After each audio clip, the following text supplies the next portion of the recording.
Buzz Gujarati news તમારા શહેરથી લઈને દેશ વિદેશ સુધીની સાચી અને ઝડપી ખબર બાઝ ગુજરાતી ન્યૂઝ અગર તપાસે છેડતી કેવી રીતે દાખલ થઈ?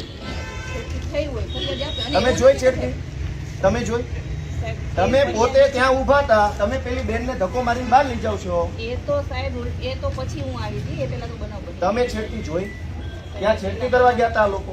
બનાવ બની હું શું કહું, આ છેડતી કરવા ગયા હતા ત્યાં? એ છેડતી કેન્દ્ર છે, એ કોલેજ છે, તો ત્યાં છેડતી કરવા ગયા?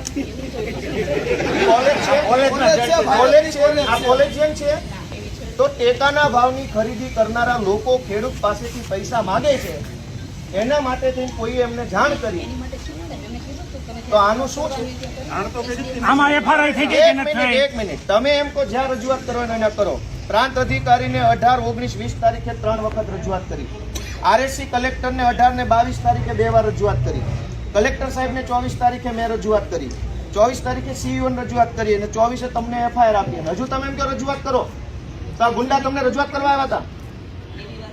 બેન, ભગવાનથી ડરો, ભગવાનથી ડરો. ધીમેથી વાત કરો સાહેબ. હું તો આપણી ધીમે એટલે પણ હું કઈ ખાઈ ગયો? ના તમે અમને ઉપર ખોટા આરોપ સામેવાળા મૂકો. વ્યક્તિ મારી હારે એવી રીતના વાત કરે, આપ મારી સાથે વાત કરો છો અને શાંતિથી વાત કરો છો. બેન, તમે છેડતીનો આરોપ કેવી રીતે લગાવ્યો એમના ઉપર? આપે ભાઈ મારી સાથે શાંતિથી વાત કરો. મને બેન કહો છો. હાલો પગે લાગુ. લ્યો, એવી તો વાત લ્યો. નહીં. પગે છેડતીનો લાગો. આરોપ કેવી રીતે કર્યો? એવી વાત ન કેવી રીતે છેડતી કરી હમણે? એવી રીતના ઇન્સર્ટ નહીં, કેવી રીતે છેડતી કરી હમણે?